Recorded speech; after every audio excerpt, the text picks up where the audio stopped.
How to accept or decline ride request in Bolt Driver app. New ride alert. Here's how to manage trip request in the Bolt Driver app.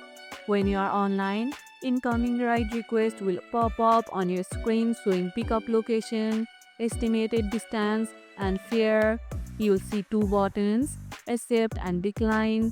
Tap accept if you are ready to take the trip, or decline if the request does not fit your route or schedule. If you don't respond within a few seconds, the request automatically moves to another driver nearby. Accept rides close to your current area to reduce fuel use and wait time. Do you accept most rides or only the nearby ones? Share about it in the comments below. And that's how you can accept or decline ride requests in Bolt Driver app.